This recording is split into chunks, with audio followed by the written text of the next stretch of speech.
عمومی طور پہ ہمارے ہاں جو محبت کی شادیاں کہی جاتی ہیں وہ زیادہ تر ناکام ہوتی ہیں اور طلاق تک نوبت پہنچتی ہے۔ اس کا سبب کیا کہ کچی عمر کے بچے اپنے جذبات سے فیصلہ کرتے ہیں اور ان کی نظر کے اندر صرف ایک دو چیز دیکھنے کی ہوتی ہے جس سے وہ فیصلہ کرتے ہیں، لیکن کہنہ مشق اور گرم سرد چشیدہ والدین اس بات کو جانتے ہیں کہ ہماری اولاد کی ترجیحات کیا ہیں اور جو ہے وہ ازدواجی زندگی کیسے خوبصورت گزرتی ہے۔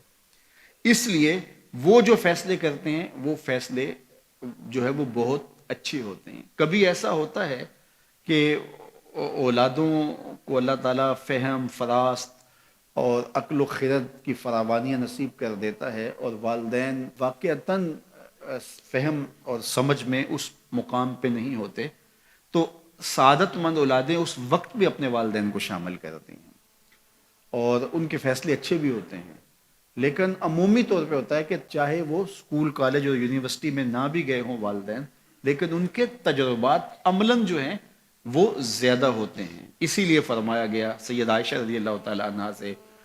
مروی روایت ہے، ایما امرأۃ نکحت بغیر اذن ولیہا فنکاحها باطل فنکاحها باطل فنکاحها باطل، 3 مرتبہ فرمایا جو خاتون اپنے ولی کی اجازت کے بغیر نکاح کرتی ہے اس کا نکاح باطل ہے، اس کا نکاح باطل ہے، اس کا نکاح باطل ہے۔ تو عمومی طور پہ وہ نکاح جو ہیں وہ ناکام ہو جاتے ہیں، اس لیے کہ وقتی جذبات سے وہ رشتے جڑتے ہیں اور وہ ایک خاص عمر تک وہ جذبات ہوتے ہیں، لیکن اس کے بعد وہ رشتے ٹوٹ جاتے ہیں۔ ماں باپ کو پوری ترجیحات اور پوری زندگی کے سارے نشیب و فراز کا علم ہوتا ہے اور وہ ساری چیزیں سوچ سمجھ کے کوئی چیز جو ہے وہ طے کرتے ہیں۔ اس میں بعض کا ایسا بھی ہوتا ہے کہ والدین بچوں کی ترجیحات دیکھے بغیر اپنی خواہش کو مقدم کر لیتے ہیں، تو یہ چیز بھی تناؤ کا سبب اور طلاق کی نوبت تک پہنچا دیتی ہے۔ یعنی بعض کا ماں باپ کو ضد ہوتی ہے کہ میں اپنے رشتہ داروں میں ہی اپنے بچے کا نکاح کرنا ہے اور وہ بیٹی جو ہے اس کا مزاج نہیں جڑ رہا ہوتا، تو یہ خواہش اچھی ہے، لیکن اگر ان کی زندگی تلخ ہوگی تو اپنی خواہش کو اولاد کے لیے قربان کرنا ہوگا۔ بہرحال جو بھی ذرائع ہیں طلاق کے، جو بھی اسباب ہیں، محرکات ہیں، نتیجہ اگر طلاق تک پہنچ جائے، مرد کو پھر بھی اس کی مردانگی روک رہی ہوتی ہے اور عورت بلا جھجک جب وہ جذبات میں آتی ہے تو وہ طلاق مانگنے میں دیر نہیں کرتی،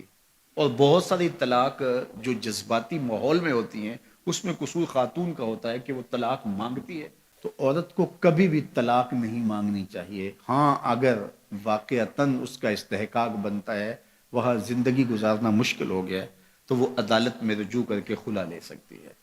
لیکن یہ عورتیں جو ڈٹ جاتی ہیں کہ ٹھیک ہے مجھے بھی فارغ کرو، میں ایک لمحہ اس گھر نہیں رہنا چاہتی،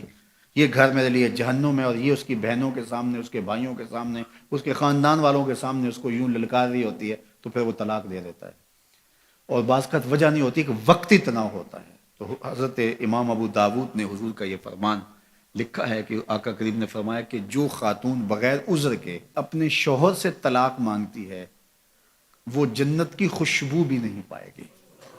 اور جنت کی خوشبو 500 سال کی مسافت سے آنا شروع ہو جائے گی۔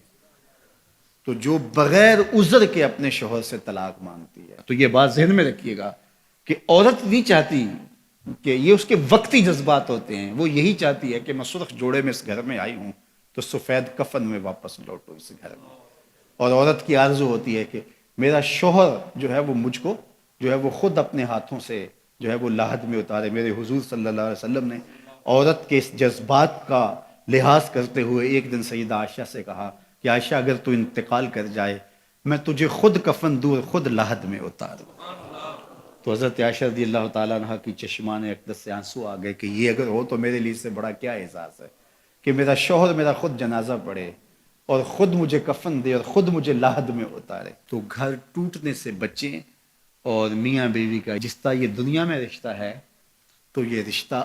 آخرت میں بھی قائم رہے گا، اور جب خاتون جنت میں جائے گی تو یہ جو ہے وہ ان حوروں کی جو مرد کو جنت میں عطا کی جائیں گی یہ ان کی سردار ہوگی، اور اس کا حسن و جمال ان سے فراواں ہوگا، اور اللہ تعالیٰ اس کو وہاں جو عزتیں دے گا چونکہ وہ دار الجزا ہے، دار العمل تو ہے نہیں ہے، تو وہ دیدنی ہوں گی۔